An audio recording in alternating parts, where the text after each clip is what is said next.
హల్లెలూయా! దేవునికి స్తోత్రం. దేవుడైన యేసుప్రభు వారు ఈరోజు మనకు పరిశుద్ధ గ్రంథం నుంచి ఇస్తున్న వాగ్దానము నిర్గమకాండం 34వ అధ్యాయం 28వ వచనం. అతడు 40 రేయింబగళ్ళు యెహోవాతో కూడా అక్కడ నుండెను. అతడు భోజనం చేయలేదు, నీళ్లు త్రాగలేదు. అంతలో ఆయన ఆ నిబంధన వాక్యములను అనగా 10 ఆజ్ఞలను ఆ పలకల మీద వ్రాసెను.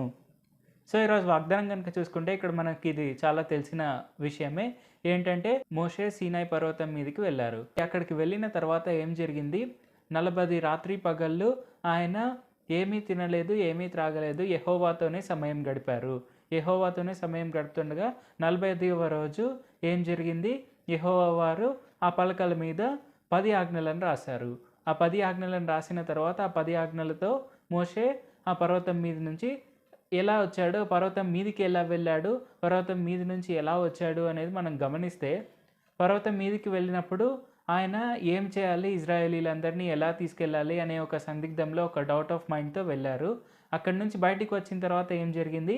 ఇజ్రాయేలీలకి ఒక పర్ఫెక్ట్ లా అనేది తీసుకొని వచ్చారు. అంటే ఏ వే ఆఫ్ లైఫ్ అనేది తీసుకొని వచ్చారు. వాళ్ళు జీవించాల్సిన విధానాన్ని తీసుకొని వచ్చారు. సో అది మనం చూసుకుంటే 40 రోజులు ఆయన చేసిన ఉపవాసం అనేది ఎంత గొప్పదో మనకు అర్థమవుతుంది. 40 రోజులు ఆయన ఏమీ తినక, ఏమీ త్రాగక కేవలం యెహోవాతోనే సమయం గడుపుతూ, అంటే ఫుల్ ఫోకస్‌గా ఉపవాసం చేస్తూ ఉన్నప్పుడు ఏం జరిగింది? ఆయనకుండే డౌట్స్ అన్నీ క్లియర్ అయిపోయి, ఆయన అనేకులకు అంటే ఇజ్రాయేలీలందరికీ మార్గాన్ని తెలియపరిచే పొజిషన్‌లో ఆయన ఎదిగారు. సో ఇది మనం గుర్తించాలి.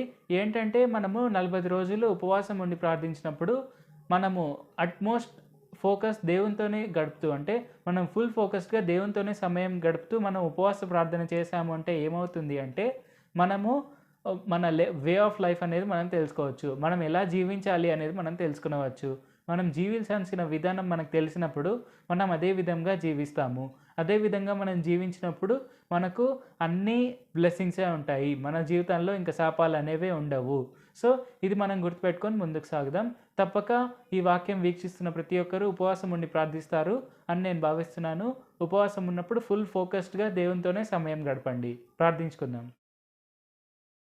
పరిశుద్ధ జీవాధిపతి జీవంగల దేవా, యేసయ్య మేము మీతో సమయం గడుపుతూ ఉపవాసం ఉండి ప్రార్థించినప్పుడు మేము మా జీవితం ఎలాగ మేము నడవాలి అనేది మాకు తెలుసుకోవచ్చు అని మీరు మాకు తెలియపరిచినందుకు వందనాలు తండ్రి.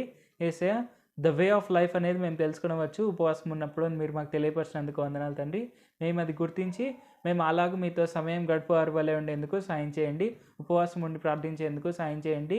మాకు మోషే వంటి గొప్ప అద్భుతాన్ని మాకు ఎగ్జాంపుల్గా ఇచ్చినందుకు వందనాలు తండ్రి. 40 రోజులు ఆయన ఉపవాసం ఉన్నప్పుడు 10 ఆజ్ఞలతో ఇజ్రాయేలీలందరూ నడవవలసిన మార్గాన్ని ఆయనకు ఎలాగైతే మీరు తెలియపరిచారో అలాగే మేము కూడా చేయవారి వలె ఉండేందుకు సాయం చేయండి. యేసు నామములో అడుగుచున్నాం తండ్రి. ఆమేన్. Thank you Jesus. దేవుడు మిమ్మల్ని ఆశీర్వదించును గాక.